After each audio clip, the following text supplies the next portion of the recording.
नमस्कार दोस्तों, स्वागत है आपको अपने चैनल एग्जाम हैप्पी में।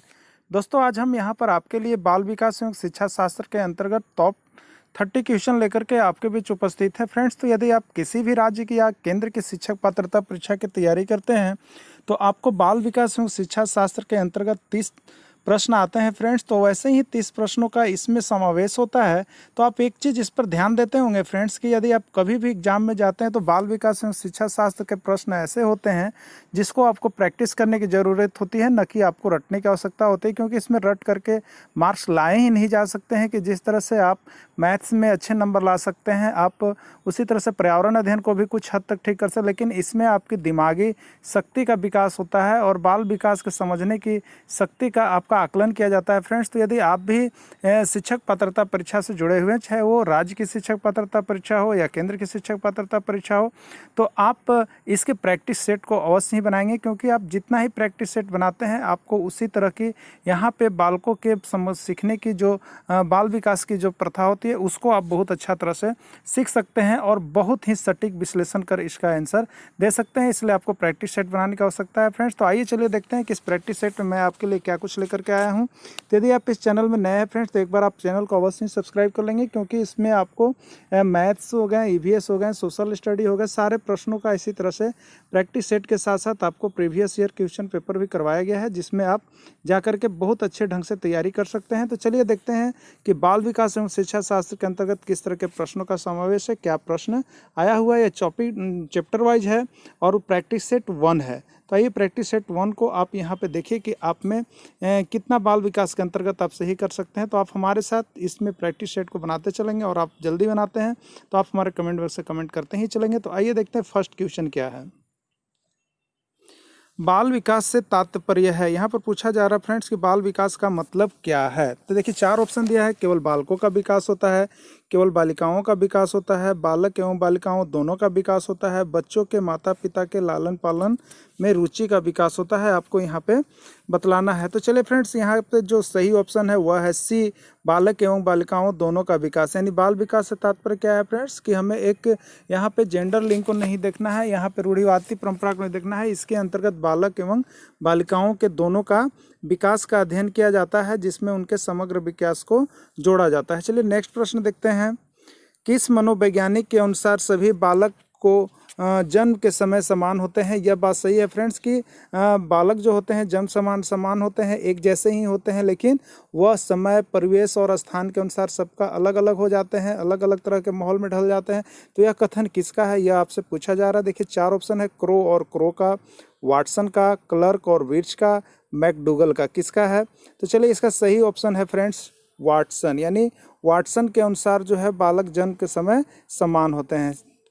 अगला प्रश्न है, बालकों में राष्ट्रीयता के विकास हेतु शिक्षकों को क्या करना आवश्यक होता है? तो आपसे पूछा जा रहा है फ्रेंड्स कि बालक में यदि राष्ट्रीयता का विकास करना है तो उस समय शिक्षकों को क्या करना आवश्यक होता है।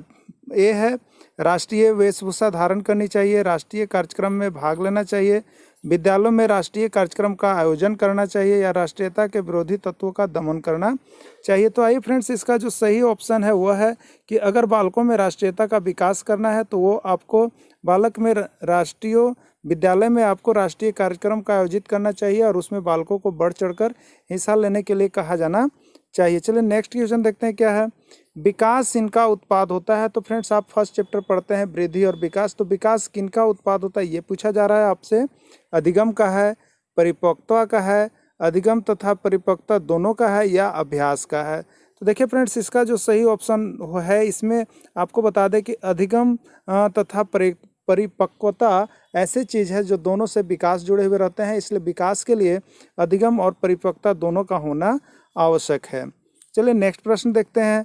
बच्चे के मस्तिष्क का आकार किस आयु में लगभग परिपक्व हो जाता है? तो देखिए फ्रेंड्स, बच्चे जो होते हैं तो उसमें आयु जैसे 1 साल की, 2 साल की, 3 साल की होती है। तो पूछा जा रहा है कि किस उम्र में उनकी आयु परिपक्व हो जाती है। तो लगभग ऐसा माना जाता है फ्रेंड्स कि 6 वर्ष में जो होता है वो बच्चों की आयु जो होती है परिपक्व हो जाती है। मस्तिष्क का आकार जो होता है वह लगभग परिपक्व हो जाता है। वह किस आकार का होगा, कैसा शेप का होता है, ये पूरा क्लियर हो जाता है लगभग 6 वर्ष तक। चलिए नेक्स्ट प्रश्न आपका है, शिक्षा शास्त्र एक वैज्ञानिक प्रक्रिया है जिसमें, मतलब शिक्षा शास्त्र एक वैज्ञानिक प्रक्रिया है जिसमें क्या शामिल होता है। ठीक है, आपसे पूछा जा रहा है। शिक्षण कला का वैज्ञानिक दृष्टि से निरूपण किया गया है। ऐसी विधि जिसमें हर प्रकार की शिक्षण विधि का अध्ययन किया जाता है। अध्यापक बनाने की कला है, सीखने सिखाने की कला है। तो आपको बता दें, शिक्षा शास्त्र एक वैज्ञानिक प्रक्रिया है। यह एक ऐसी विधि है जिसमें हर प्रकार की शिक्षण विधि का अध्ययन किया जाता है, जिससे आप जो है कि यहाँ पे बच्चों के साथ या किसी के साथ जुड़ करके उनके हर प्रकार के कार्यों को निष्पादन करने का गुण आप सिखला सकते हैं। चलिए नेक्स्ट प्रश्न है इसमें, मनोविज्ञान का सिद्धांत नामक पुस्तक किस मनोवैज्ञानिक द्वारा लिखी गई। यानी मनोविज्ञान का सिद्धांत नामक पुस्तक किस मनोवैज्ञानिक के द्वारा लिखी गई, आपसे पूछा जा रहा है। फर्स्ट ऑप्शन है थॉर्नडाइक, सेकेंड ऑप्शन है जेम्स, थर्ड ऑप्शन है डीवी और लास्ट ऑप्शन है इनमें से कोई नहीं, आपको बतलाने हैं। तो चलिए फ्रेंड्स, जेम्स जो है वो मनोविज्ञान का सिद्धांत नामक पुस्तक लिखे हैं। यानी जेम्स के द्वारा मनोविज्ञान सिद्धांत नामक पुस्तक को लिखा गया है। चलिए नेक्स्ट प्रश्न है, शिक्षा मनोविज्ञान का अध्ययन आवश्यक है। आपसे पूछा जा रहा है कि जो आप शिक्षा मनोविज्ञान का अध्ययन करते हैं वो क्यों आवश्यक है। फर्स्ट ऑप्शन है उन सभी के लिए जो किसी न किसी रूप से शिक्षण एवं प्रशिक्षण से जुड़े हो, केवल शिक्षक बनने की योग्यता प्राप्त करने हेतु, बच्चों के समुचित विकास के लिए, बच्चों के माता पिता की शिक्षा के लिए। तो आपको बतलाना है कि इनमें से कौन सा ऑप्शन सही है। तो यहाँ पर देखिए फ्रेंड्स, इसमें फर्स्ट ऑप्शन जो है वो लगभग सही है। उन सभी के लिए जो किसी न किसी रूप से शिक्षण एवं प्रशिक्षण से जुड़े हो, उन सभी के लिए शिक्षा मनोविज्ञान की आवश्यकता होती है और उन सभी को शिक्षा मनोविज्ञान पढ़ाया जाता है। आप शिक्षण के किसी भी कार्य से जुड़े हो तो आपको शिक्षा मनोविज्ञान की आवश्यकता पड़ती है। चलिए नेक्स्ट ऑप्शन है आपका, निम्न में से कौन सी विधि व्यक्तित्व मूल्यांकन की नहीं है। जैसे व्यक्तित्व का मूल्यांकन यदि आप किसी का करते हैं तो इसमें कौन सी विधि जो है वो व्यक्तित्व का मूल्यांकन का नहीं है।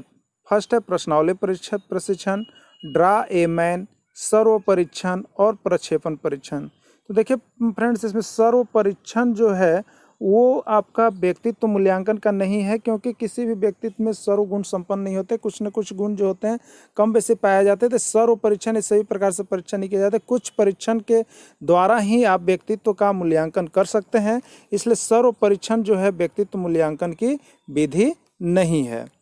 चलिए नेक्स्ट प्रश्न देखते हैं, प्रयोगात्मक मनोविज्ञान का पिता किससे कहा जाता है। जेम्स को, वुड को, थॉर्नडाइक को और डीवी को। आपको बतलाना है कि प्रयोगात्मक विज्ञान का मनोविज्ञान का पिता किससे कहा जाता है।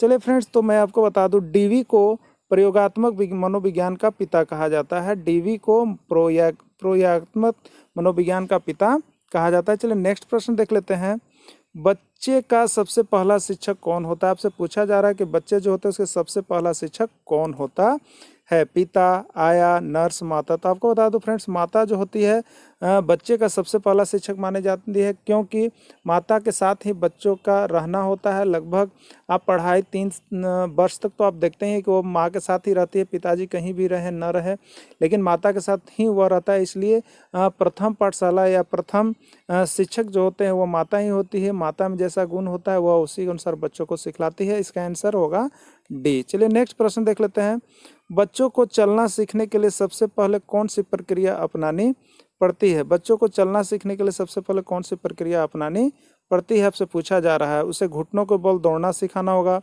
उसे दीवार के सहारे खड़ा करना होगा, उसको आश्रय देकर खड़ा होने का साहस प्रदान करके चलना सिखाना चाहिए, उससे पहिए वाली गाड़ी के सहारे चलाना होगा। तो चलिए फ्रेंड्स, इसका सही ऑप्शन आप बता दीजिए।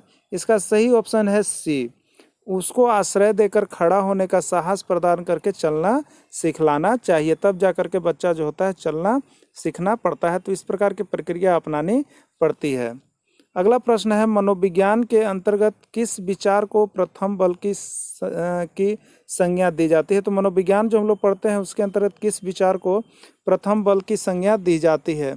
मनोवैज्ञानिक विश्लेषण को, संज्ञानात्मकता को, कार्यवादी को, मानव पारंगतता को। तो चलिए फ्रेंड्स, इसका सही ऑप्शन है मनोवैज्ञानिक विश्लेषण जो होते हैं वो मनोविज्ञान के अंतर्गत प्रथम बल की संज्ञा दी जाती है। यानी प्रथम बल की संज्ञा किसको दी जाती है, तो मनोवैज्ञानिक विश्लेषण को दी जाती है। इसका सही ऑप्शन है ए। नेक्स्ट आप देखेंगे, इसमें बच्चा माँ का दूध पीकर क्या प्राप्त करता है। अपनी क्षुधा शांत करता है, पौष्टिक आहार एवं निरोगता प्राप्त करता है, प्यार प्राप्त करता है, नींद और स्वास्थ्य प्राप्त करता है। तो जी हाँ, आपको बतलाना है कि बच्चा जो माँ का दूध पीता है तो वो क्या प्राप्त करता है। तो चलिए इसका सही ऑप्शन है बी, यानी आपको क्या करता है तो पौष्टिक आहार एवं निरोगता प्राप्त करता है। पौष्टिक आहार भी प्राप्त करता है और साथ में जब पौष्टिक आहार उसको मिलती है तो उसको निरोग रहता है, तो निरोगता प्राप्त करता है। सही ऑप्शन है बी। नेक्स्ट आप देखेंगे, शारीरिक विकास एवं मानसिक विकास दोनों अन्योन्याश्रित होते हैं क्योंकि फर्स्ट है, शारीरिक विकास मानसिक विकास से कोई संबंध नहीं है। वय के अनुसार शारीरिक वृद्धि होती है पर मानसिक विकास प्रशिक्षण से मिलता है। दोनों अलग अलग प्रक्रिया है।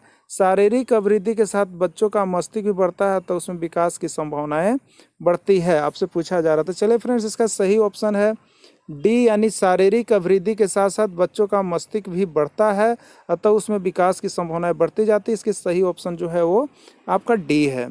नेक्स्ट आप देखेंगे, बालक और बालिकाओं के विकास की दर अलग अलग होती है क्योंकि आपसे पूछा जा रहा है कि बालक और बालिकाएं जो होती हैं उनके विकास की दर अलग अलग होती है क्योंकि, तो दोनों का शारीरिक और मानसिक विकास प्रकृति प्रदत्त संरचना के अनुसार समानुपातिक ढंग से होता है।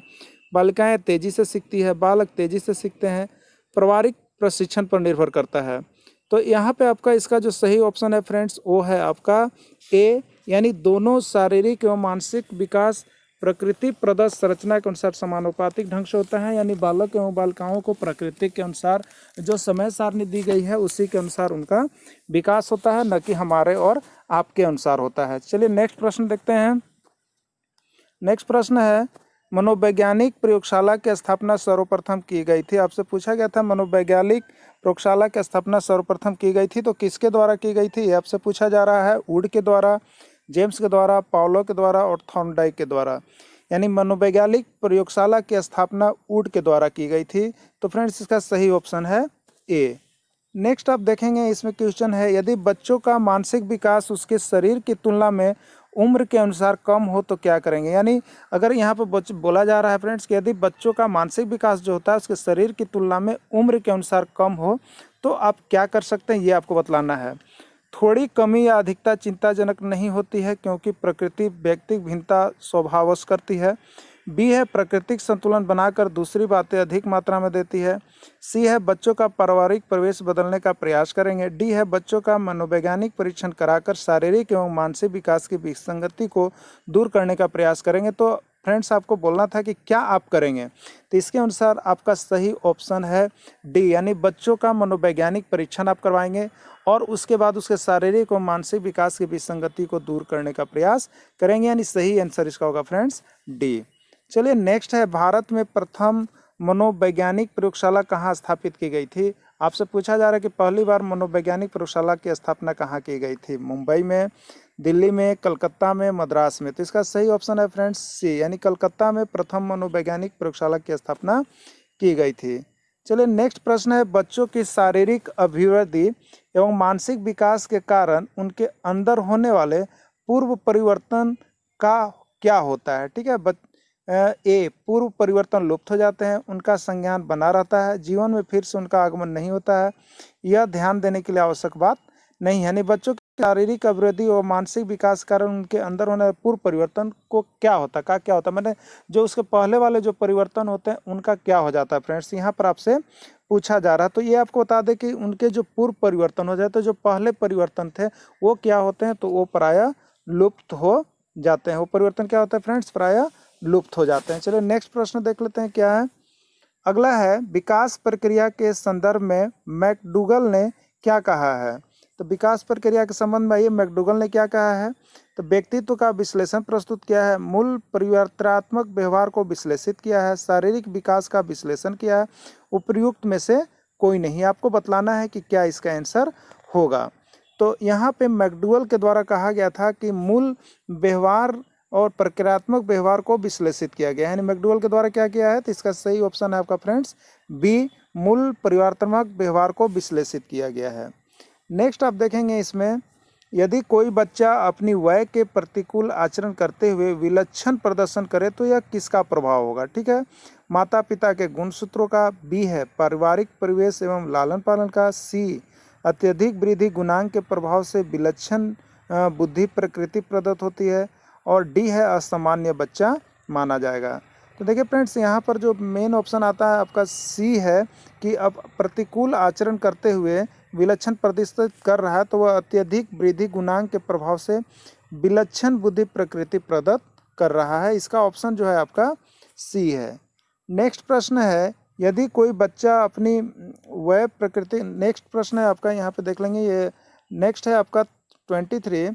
मिल्टन की यह उक्ति कि बचपन की विकास प्रक्रिया मनुष्य के भावी जीवन का उसी प्रकार आभासी देती है जैसे सुबह पूरे दिन की स्थिति का संज्ञान देती है, का तात्पर्य है। ए, बचपन में विकास करने वाला बच्चा बड़ा होकर अच्छा बनता है। परिस्थितियां मनुष्य को बनाती है। बचपन भविष्य का संकेत मात्र है।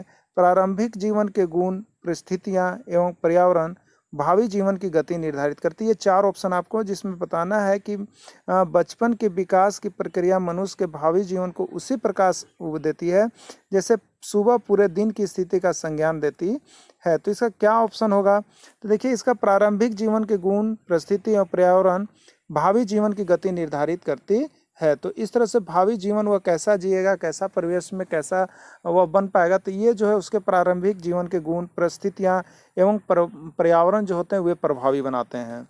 नेक्स्ट प्रश्न है आपका 24। भारत में प्रथम मनोविज्ञान प्रयोगशाला की स्थापना की थी। भारत में प्रथम मनोविज्ञान प्रयोगशाला की स्थापना किसने की थी, ये आपसे पूछा जा रहा है फ्रेंड्स। तो चलिए, इसके 4 ऑप्शन है। फर्स्ट है A.N. सेनगुप्ता ने, बी है C.S. बोस ने, सी है A.N. चटर्जी ने, डी है B.N. बनर्जी ने। तो इसका सही ऑप्शन है फ्रेंड्स यहाँ पे आपका A.N. सेनगुप्ता ने। A.N. सेनगुप्ता ने भारत में प्रथम मनोविज्ञान प्रयोगशाला की स्थापना की थी। चलिए नेक्स्ट प्रश्न देखते हैं। समाजीकरण करने वाली सर्वप्रथम संस्था है, यानी बच्चों में जो सामाजिक का गुण होता है उसकी प्रथम संस्था कौन मानी जाती है? फर्स्ट है घर, सेकेंड है मंदिर, थर्ड है विद्यालय और 4 है आपका मित्र मंडली। तो इसमें क्या सही होगा वो आपको बतलाना है। तो सबसे इसका सही आंसर जो है फ्रेंड्स वो घर होता है, यानी समाजीकरण करने वाली प्रथम संस्था कौन है? वह घर है, यानी समाजीकरण की प्रथा सीखी जाती है वो घर से सीखी जाती है। नेक्स्ट है आपका 3 वर्ष या उससे ऊपर की उम्र के बच्चों को सिखाने के लिए कौन सी विधि सर्वाधिक उपयोग होगी? ए, पुस्तक में बने चित्रों की पहचान करा करके, बी, भौतिक रूप से उस प्रकार की वस्तुओं को दिखाकर, सी, मॉडल पद्धति द्वारा बच्चों को उन चीज़ों को प्रदर्शन करके, और डी है प्रवेश में उपलब्ध सामग्री द्वारा खेल खेल में सिखलाना। तो यहाँ पर आपको बतलाना है कि क्या किस तरह का आप उसको बच्चों को सिखाने के लिए कौन सी विधि सर्वाधिक उपयोग होगी। तो यहाँ पर देखिए फ्रेंड्स, इसका सही आंसर है डी, परिवेश में उपलब्ध सामग्री द्वारा खेल खेल में सिखलाने से 3 वर्ष या इससे ऊपर के उम्र के बच्चों के लिए सर्वाधिक विधि मानी जाती है। नेक्स्ट आपका है क्वेश्चन नंबर 27।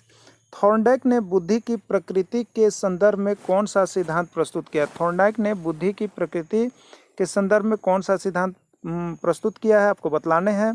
फर्स्ट है एक शक्ति का सिद्धांत, दूसरा है विविध शक्ति का सिद्धांत, तीसरा है बहुशक्ति सिद्धांत और दूसरा है द्विशक्ति सिद्धांत। तो थॉर्नडाइक ने बुद्धि की प्रकृति के संबंध में कौन सा सिद्धांत प्रस्तुत किया है? तो इसका सही आंसर है फ्रेंड्स सी, यानी बहुशक्ति का सिद्धांत। यानी थॉर्नडाइक के द्वारा जो बुद्धि की प्रकृति के संदर्भ में सिद्धांत दिया गया वो किसका सिद्धांत है? बहुशक्ति का सिद्धांत दिया गया है। नेक्स्ट ऑप्शन है आपका यहाँ पे शारीरिक